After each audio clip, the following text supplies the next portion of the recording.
Hey DC Collectors, welcome to a brand new episode of the show. Today we're taking a look at the DC Universe Classics Super Amigos Riddler action figure from Mattel. Now, before we get started with the review, if you will, hit that subscribe button and that like button and share this video as many times as possible. I sure would appreciate it.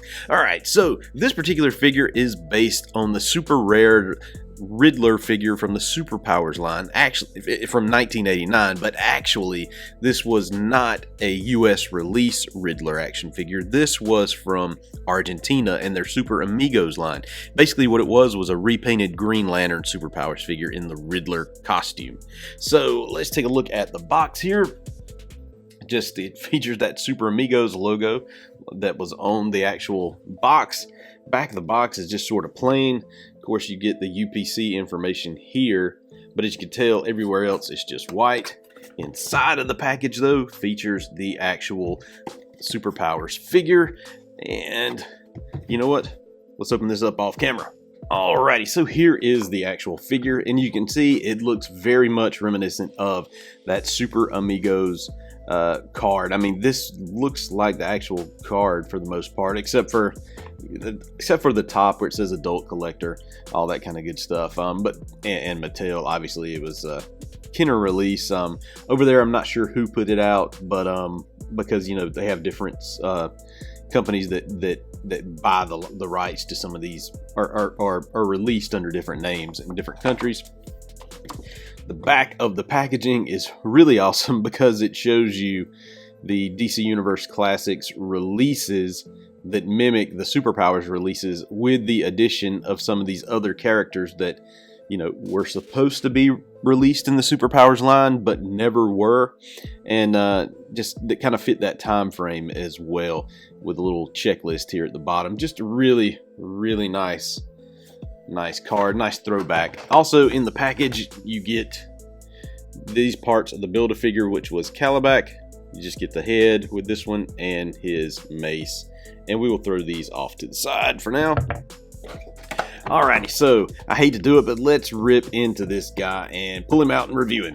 Okay, so here is the Riddler out of the package, and as you can tell, this is very much a Hal Jordan Green Lantern action figure, just redecoed with the Riddler's outfit. As you can see, look up close, this is Green Lantern's mask. That's Hal Jordan's face, and this very much resembles the way that the Riddler figure was painted. You see, it's a darker green, and then sort of goes lighter as you go down. For whatever reason, I don't know why they did that with the original Superpowers, but Mattel actually copied that whole paint scheme and did it to perfection.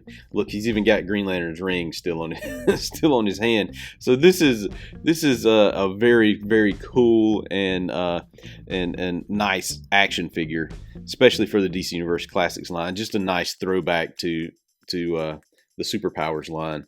You can see the back of the figure, just sort of the copyright information on the back. This to me is one of this DC Universe Classics line has to be the best DC Universe toy line ever created. I know McFarlane Toys does a great job right now. They don't have the depth and just the sheer number of figures produced yet to crown them king. But right now, the DC Universe Classics line from Mattel was simply the greatest action figure line from, you know, as far as DC Comics goes, in my opinion. As far as the articulation goes on this guy, he has just the normal stuff you would see from one of these DC Universe Classics figures. You know, head can go up and down, turn all the way around.